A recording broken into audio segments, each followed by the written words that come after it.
Bonjour à tous, bienvenue dans ce deuxième épisode sur la cuisine du Xinjiang dans ce restaurant Little Bazaar. La dernière fois, nous avons réalisé un mets traditionnel, délicieux, un tapanchi ou encore ragoût de poulet et de pommes de terre. Cette fois-ci, nous revenons pour découvrir deux recettes traditionnelles à ne rater sous aucun prétexte. Je suis Lisa et bienvenue dans Secret Chef, l'émission qui donne l'écran. Bonjour Chef Lang. Bonjour. Nous revoilà pour préparer de nouvelles recettes. Alors qu'allons-nous présenter aux téléspectateurs aujourd'hui? Des brochettes de mouton pour notre première recette et des petits pains grillés farcis au mouton. Effectivement, les habitants du Xinjiang ont mille et une façons de préparer la viande de mouton et j'ai hâte de découvrir les deux recettes d'aujourd'hui. Quels sont les ingrédients nécessaires pour préparer nos brochettes de mouton? Il nous faut des oignons, de la viande de mouton, du gras de mouton, du cumin, des graines de sésame, du piment en poudre, 2 œufs, des 13 épices et du sel. Ensuite, un peu d'eau et des brochettes de tamaris. Le plus important dans cette recette, c'est le mouton. Alors d'où nous viennent les morceaux que nous avons choisis? Ce sont des moutons qui ont grandi sur la prairie de Yili, au pied de la montagne Tian Shan. Ils sont élevés au naturel, sa viande est donc très bonne. Et quel est le meilleur morceau pour faire des brochettes de mouton? On choisit la viande de gigot. C'est la partie la plus tendre et son goût est merveilleux. Comment va-t-on couper ce morceau? Nous devons d'abord enlever les tendons et l'excès de gras, parce qu'ils sont un peu durs et leur goût n'est pas très bon. Alors, on s'en débarrasse. Vous voyez? D'accord. Nous avons enlevé les tendons et l'excès de gras. Nous allons couper en lanières comme ça. D'abord en lanières. Et puis, on recoupera en petits morceaux. On a besoin de combien de morceaux par brochette? Pour une brochette, il nous faut 3 morceaux de maigre et 2 de gras. C'est la meilleure des proportions. On met la viande coupée dans ce bassin. Maintenant, on peut couper le gras de mouton. On les coupe également d'abord en grandes tranches, puis en lanières.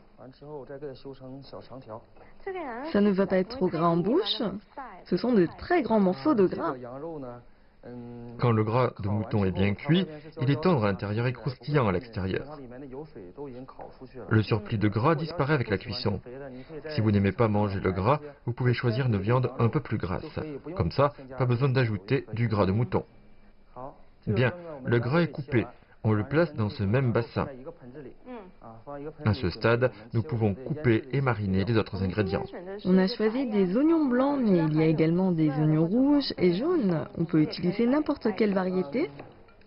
La raison pour laquelle nous choisissons des oignons blancs est également importante. L'oignon blanc a un goût plus prononcé et l'oignon rouge risque de décolorer, ce qui affectera l'aspect de la viande. Maintenant, le gras et la viande sont coupés. On met les oignons dans le bassin et on marine avec la viande. Le mouton se marie très bien avec l'oignon, n'est-ce pas? Oui, oui. Les oignons peuvent rehausser le goût savoureux du mouton et enlever son odeur de viande crue. C'est vraiment une combinaison parfaite. Ensuite, on ajoute un peu de sel et des 13 épices. Qu'est-ce que c'est que les 13 épices? C'est un mélange de 13 différentes épices. On en trouve dans tous les supermarchés en Chine. Ce sont des épices très communes. On ajoute 2 œufs. À quoi servent les œufs? À donner à la viande une texture plus tendre. On ajoute l'eau, car elle permet de dissoudre le sel plus rapidement et de mixer le tout. Et maintenant, il faut bien mélanger. On masse le tout. Oui, on casse les œufs et on mélange bien le sel et les 13 épices. On va laisser mariner combien de temps? 3 heures environ. 3 heures? Ça fait longtemps. Oui, il faut que les saveurs pénètrent bien. On va sceller avec du film alimentaire et dans 3 heures, on pourra préparer nos brochettes. Super. Ça donne envie? Oui, j'ai hâte. Super, nous allons faire des brochettes ensemble. Je vais vous montrer. Merci. Maintenant, la viande a bien mariné. Nous pouvons faire les brochettes. Ces brochettes de tamaris sont prêtes. On va enfiler les morceaux de mouton. Qu'est-ce que c'est que le tamaris? On utilise en général des brochettes de fer. C'est notre particularité. Le tamaris grandit dans le nord-ouest de la Chine. Il offre un arôme fruité et il aide à enlever l'odeur de viande crue du mouton. Comment on enfile? D'abord, on prend un morceau de viande maigre et on le pique dans le sens des fibres. Ah, comme ça? Dans le sens des fibres, pas le Il faut contraire. faire attention au sens. Attention aux mains. C'est assez dur. Oui, et maintenant, un morceau de gras. Il y a donc un morceau de maigre et un morceau de gras, et ainsi de suite. Et voilà notre brochette de mouton. Eh bien, c'est beau. 3 morceaux de maigre et 2 morceaux de gras. Ces brochettes de mouton sont plus grandes que la moyenne. Et la brochette est plus épaisse. C'est un travail difficile. Nos brochettes sont prêtes, on peut les griller. Très bien, allons-y.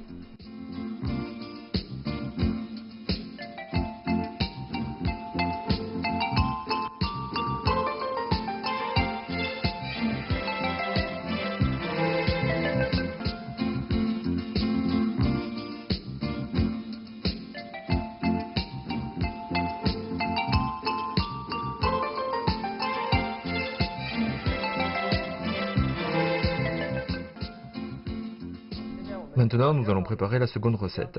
Les petits pains grillés et farcis au mouton. C'est une spécialité ouïghour? Oui, c'est une recette traditionnelle ouïghour du Xinjiang. Elle est très populaire. Alors, nous allons d'abord préparer la pâte ou la farce? La pâte. Nous avons besoin de farine à pain. Voici 500 g de farine. Est-ce qu'on verse l'eau ou le lait en premier?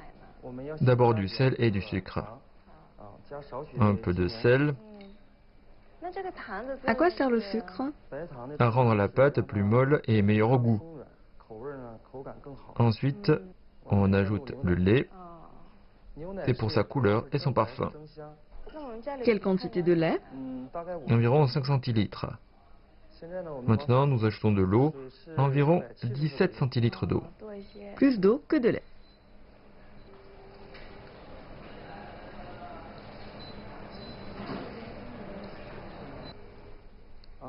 À ce moment-là, la pâte est bien pétrie.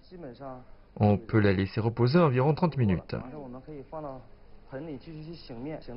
Bien, commençons à couper la viande. Nous avons choisi de la viande de gigot pour les brochettes. Et pour ces petits pains, quelle est la meilleure partie à choisir? Nous allons également utiliser de la viande de gigot. Et pareil, nous allons couper en tranches, puis en lanières et en petits morceaux. Maintenant, coupons les oignons de la même taille que les morceaux de viande. Pourquoi on ne mélange pas directement avec le mouton? Nous devons d'abord assaisonner la viande. C'est après qu'on ajoutera l'oignon. On met du sel, du poivre noir, du cumin, un peu plus de cumin. On a besoin d'ajouter des liquides, de l'eau ou bien autre chose? Nous allons ajouter de l'huile de soja. On l'a faite nous-mêmes. Enfin, nous ajoutons l'oignon. Quelle est la proportion d'oignons et de moutons? 2 fois plus de viande que d'oignons. À ce moment-là, la viande est bien mélangée. On la réserve. Voyons voir l'état de la pâte. On fait maintenant une forme longue pour morceler en petits morceaux à la main.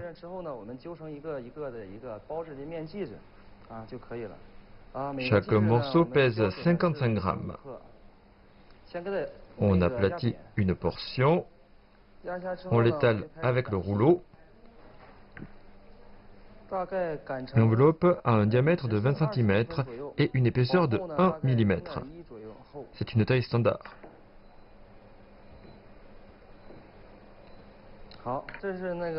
On peut la farcir.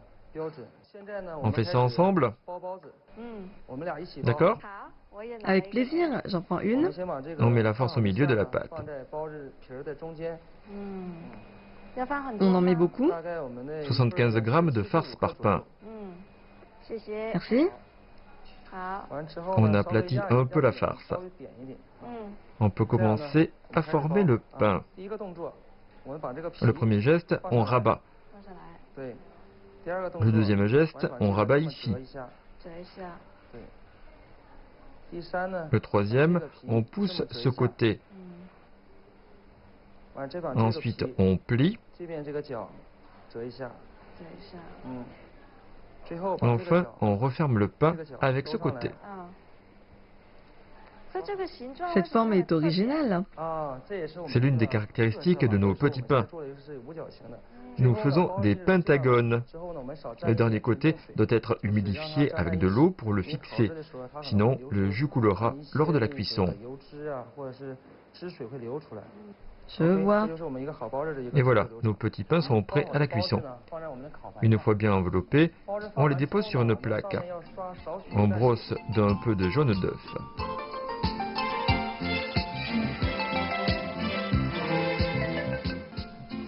Et maintenant, on passe au four. Super, allons cuire ces petits pains. Ok.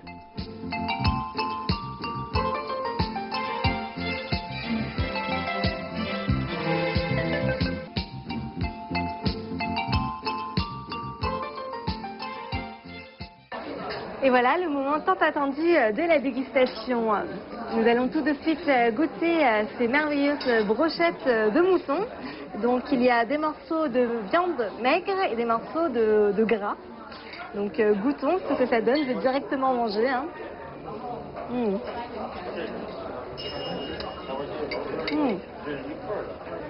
On sent vraiment les notes d'oignon et de cumin. En fait, le cumin est là pour enlever un peu les odeurs fortes de la viande rouge. Et l'oignon est là pour apporter un peu plus de goût. Et maintenant que nous avons goûté la viande maigre, nous pouvons goûter le gras. Le gras est vraiment délicieux. C'est à la fois croquant, croustillant. Ça a même plus de goût que la viande maigre. Je dirais même que c'est meilleur. Ça peut paraître surprenant de manger un peu de gras, mais en fait, il est là pour apporter un peu plus de goût, un peu plus de moelleux à la viande, et c'est très important également lors de la cuisson. Donc ces brochettes sont vraiment délicieuses, et en plus la marinade que nous avons préparée aujourd'hui était très facile à réaliser.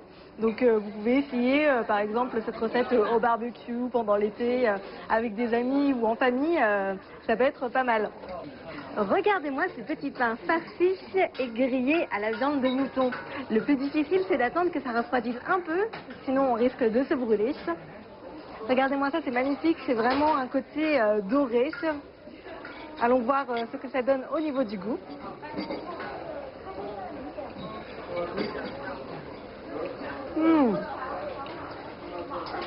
Le pain est vraiment croustillant, doré et croquant.